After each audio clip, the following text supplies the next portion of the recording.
PSP or PS Vita have better JRPGs? Well, if we are judging those two consoles by their catalog, forget about the fact that the PS Vita has a digital store and you can buy a lot of PSP and PS1 games, or it's very easy to hack and you can install emulators. If we forget about the fact that the PS Vita is the king of emulating machines, well, I think the Steam Deck is beating it. If we forget about that and we only judge both consoles and the libraries, I think the PSP is much better. Because a lot of RPGs that came out on the PS Vita, the better version of those games were on the PS4 or on the PS3, right? Even though the PS Vita has a lot of killer JRPGs, man, killer, you know? But yeah, when it comes to just the libraries, the amount of JRPGs or the type of RPGs that were released for those systems separately, I think the PSP is better. Hey, Oscar! What's your least favorite console? N64 is excluded. You know, N64 is not my least favorite console. I mean, even if we weren't excluding it, I wouldn't pick it. You know, I don't think it's a bad console. I just don't like the controller or some of the games. I don't know, man. I think I'm gonna have to choose one of those really old systems. You know me, I'm not really a fan of Atari. But those systems, the ColecoVision, the Intellivisions, I don't know, man. Or the Pong consoles, I mean, it's just one game. Or, I don't know. But there are others that are pretty bad and that we've played in your house. Like the 3DO, for example. Hey, come on, the Atari Jaguar, it's bad, but it's not that bad. I mean, it has some really good games in there. Sure, it's kind of hard to find them, but yeah, I think the 3DO is worse. Or, you know what's worse? The CDI. I remember when we played a bunch of games in Oscar's house, and yeah, it was bad. Yeah. But I mean, had I played the ColecoVision in the 80s, maybe I would have appreciated it more. But I grew up with the NES. I did play Atari in the 80s, but maybe just once or twice, and that's it. I don't really have a lot of appreciation for Atari, but I like Atari. I think it's a good console. But yeah, all of those clones from the early 80s.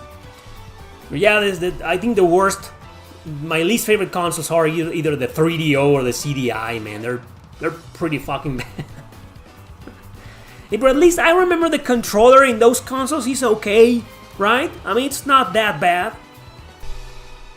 Thank you, Dylan. Thank you. Soul Hackers 2 is extremely underrated. Thank you, man. I am so glad to find another human being in this planet that likes that game and calls it underrated. It's no masterpiece, it's not one of the best Shin Megami Tensei games. It was overhyped, true, but the game is freaking amazing nonetheless. So, thoughts on Persona 6 direction they might go in? I'm not gonna get into what I would like to see in Persona 6 because I've answered this question a million times. I've said that I want a working environment instead of a high school environment, or at least a college environment, something different, right? I just don't want it to be action. But I trust Atlus.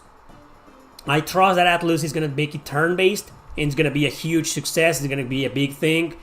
And I get the feeling we're gonna get it in 2025, or maybe at the end of next year.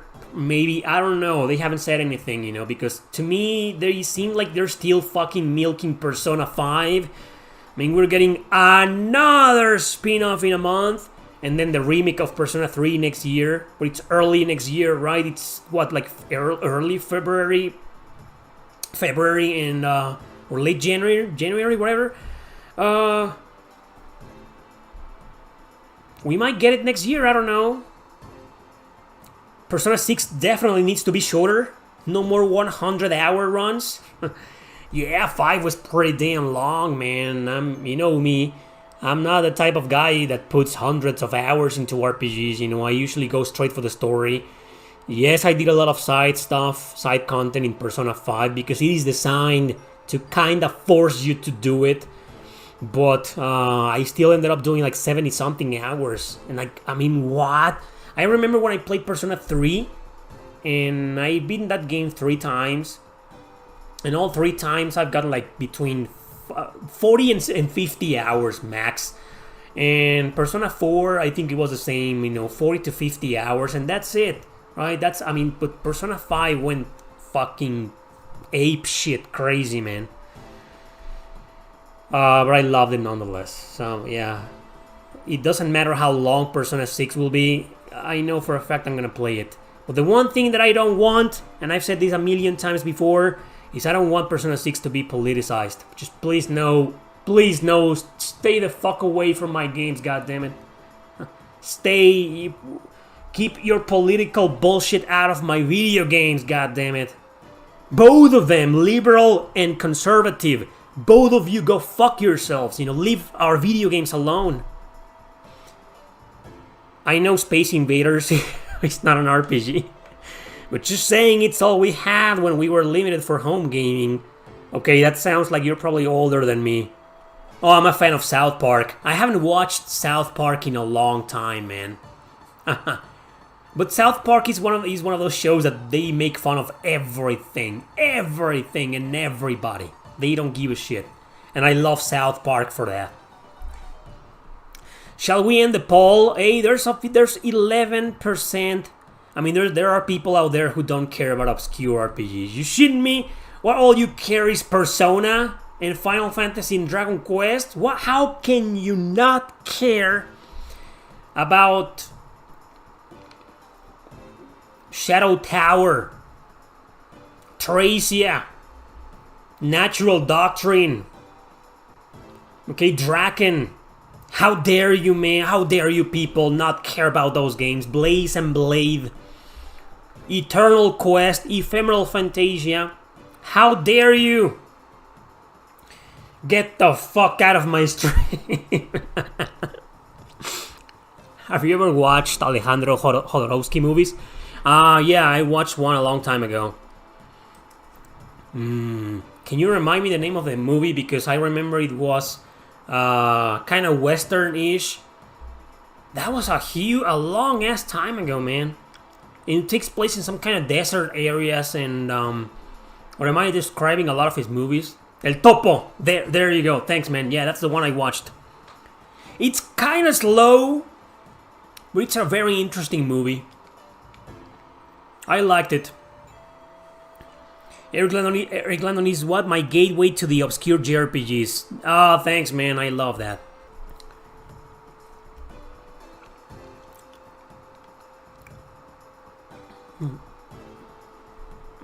What?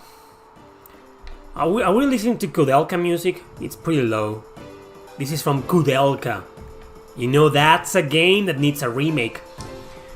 Oh man, Koudelka remade with modern graphics and I know as much as I love grid-based tactical combat, it just didn't work for this game. So why don't you change it? Not action, don't. Just regular turn-based, like in Shadow Hearts. In fact, add a Judgment Ring in there, because Koudelka was the beginning of Shadow Hearts, right? Man. With modern graphics, ooh, imagine the eye candy. Koudelka herself. In modern AAA graphics. I think I remember making a video called Top 10 JRPGs that were wasted potential. Koudelka was there. That video hurt because there were a lot of games that had great ideas, and the idea, the concept itself was like mind-blowing, right? It was awesome, man. But the execution was poor, mediocre, troublesome. We had a lot of issues. And Koudelka was one of them, man. Fuck. I wish it could have been a masterpiece, like, survival horror and RPG. Parasite Eve did it better, and it's a masterpiece. The original Parasite Eve. It didn't age very well, but it was a masterpiece for its time. It also needs some kind of remake with Koudelka. How about obscure JRPGs that need a remake? Nobody will care. I would like the new Grow Lancer. Me too. The combat system was unique, very unique. They're kind of like it evolved. You know, in Grow Lancer 5 and 6, it was like a mix of a hybrid of action and real-time strategy. It was very unique. No other game like Grow Lancer. It kind of similar to the Diofield Chronicle, but that's more like a real-time strategy RPG in its purest sense. Whereas Grow Lancer, it's a hybrid, and the mix was pretty well done, in my opinion. I really like it too, man. Do you know a JRPG that is truly bad in every way, like nothing is good in it? Good question. I guess Tracia is one of those. The music is bad, the graphics are bad, the controls are bad, the exploration is bad, the battle system is bad. Probably Tracia. Draken on the Super Nintendo, it's not exactly it's not a JRPG, that's a port. It was a point-and-click game from France, and Kemco turned it into an RPG. And that's also another game that where everything is bad, everything. Maybe the humor, the bizarreness of it, you know, the strangeness of it. It's actually one redeeming quality, but everything is bad. Controls, graphics, gameplay, battle system, story, dialogue, translation, everything is bad about it. Everything. A really crappy RPG, Final Fantasy 13? I don't think so. It has a lot of fans. I don't think it's a bad game or a crappy game. I don't like it, but I don't think it's wow, no. What are JRPG characters that everyone loves but you hate? Probably Luke. I think it's the first character that immediately comes to mind when I see that. When I think of characters that everybody seems to love. Luke from Tales of the Abyss. Everybody seems to love it because he does get some interesting character development. Near the end of the game, you're like, oh, okay, this guy redeemed himself. But he's an asshole and a jerk and an unlikable character for almost the entire game. I think it's the worst Tales protagonist. There's also Sorey from Cesteria, I know, but he isn't that bad. He's just very generic and that's it. There's nothing wrong with him, except being generic as fuck. But Luke was kind of annoying. Another one everybody loves and I hate. Another character. Well, I guess Rex from Xenoblade Chronicles 2, but I've seen a lot of people hating on that guy too. I wouldn't say everybody loves Rex and I hate him. You know, because first and foremost, not everybody loves him. And second, I don't hate him. I think it's a bad protagonist, yeah, but I don't hate him. He's just very generic and it feels kind of weird for him to be the main character. The little kid with the two bimbos in there and his little harem. You know, I don't know, it's just fucking weird. Other characters everybody hates and everybody loves and I hate. Tidus is also pretty divisive. I've seen a lot of people hating that guy harder than me. I hate Tidus. I think he's a really, really bad character, man. And a lot of people love him too. So that might be another answer. But I've also seen a lot of people hating Tidus. I don't have a very strong opinion on Final Fantasy 13. I think it's a JRPG that betrayed the fans, but more like it betrayed original Final Fantasy fans because that's the game, the first mainline game, not counting Final Fantasy X-2, the first mainline Final Fantasy that was like vastly different. And none of the big ones, the big guys, the really creative and intelligent guys were there, worked on it. So, and it shows. I don't know, man. But I can't really have a strong opinion on any of the trilogy, any of the three games, because I never finished them. I've never played Lightning Returns, the third one. I only played the first two, and only for a few hours, and that's it, man. Is there any RPG for you too complex to play? Yeah.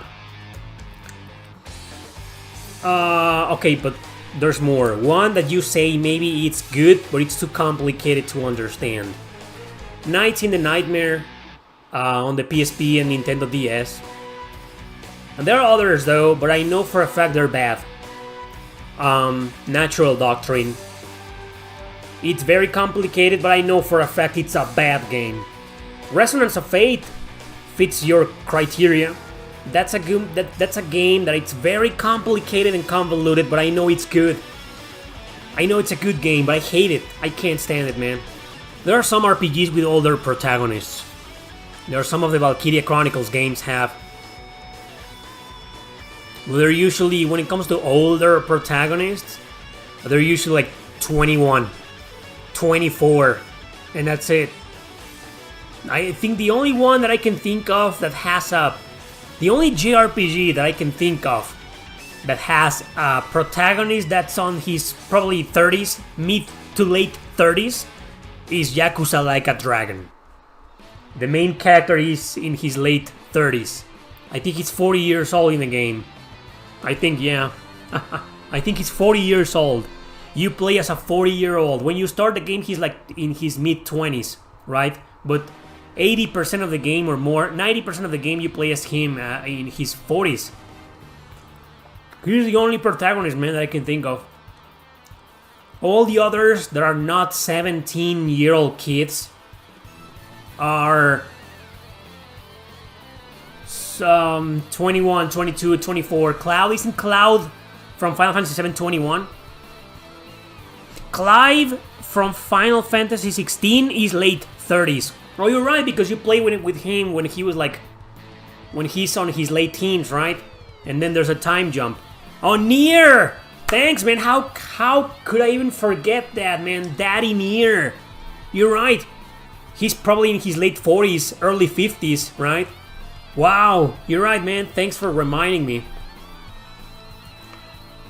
Well, no one can beat this one. No one. Kaim Argonar from Lost Odyssey. The guy is like hundreds of years old. And yeah, he looks like he's in his late 20s.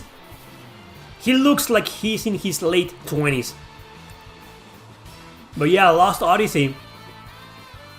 The guy is probably hundreds of years old. He's an immortal.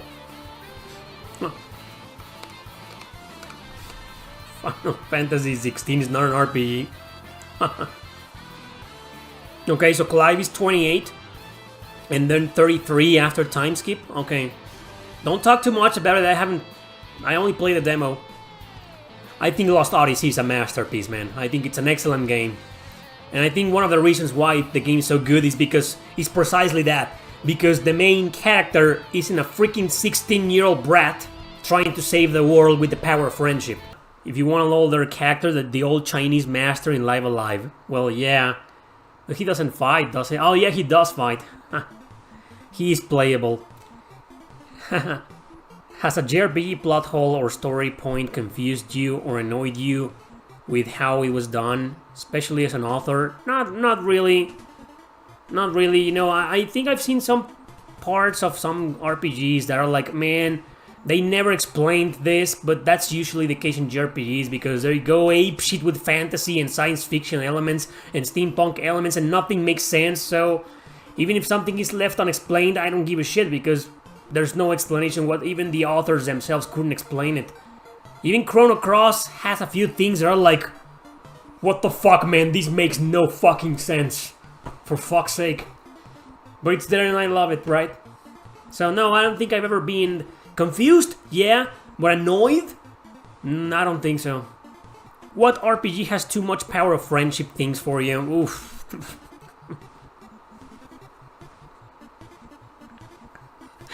Well, like, I don't know, man. 90% of them? 80% at least?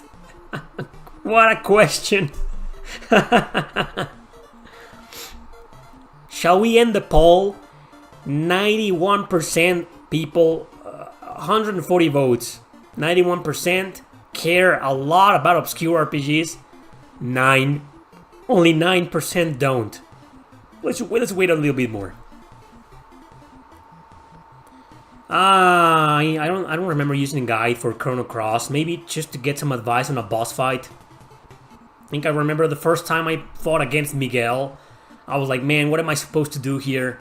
You know, but guide, like, go this, go there, you gotta go... no, I used a guide for my second playthrough to get the different endings and the different characters and whatnot. But my first time I played this game, I didn't use a guide. Favorite RPG OST, Chrono Cross. Definitely. The Chrono games, Cross and Trigger. Final Fantasy 6, 7, 8, and 9. Shin Megami Tensei, any, most of them. A lot of Ys games, among my favorite OSTs. Eternal Poison, The Legend of Mana. I love it. Oh yeah, I figured. Not everybody cares about the Sega Saturn. I'm pretty sure if I make a poll right now and ask about, do you care about Sega Saturn RPGs? No is gonna win by a landslide, man. I know that for a fact. And it's also gonna be the case with the Sega CD, the Dreamcast, the TurboGrafx, any Sega console, sadly. Because when it comes to RPGs, or JRPGs specifically in the web localized, the consoles were a failure. I mean, a lot of... Genesis and Saturn has a lot of RPGs. They have tons of them, and they were a massive success in Japan. But here, most JRPGs stayed in Japan. We didn't get them, so the consoles were kind of weak in that genre, unfortunately.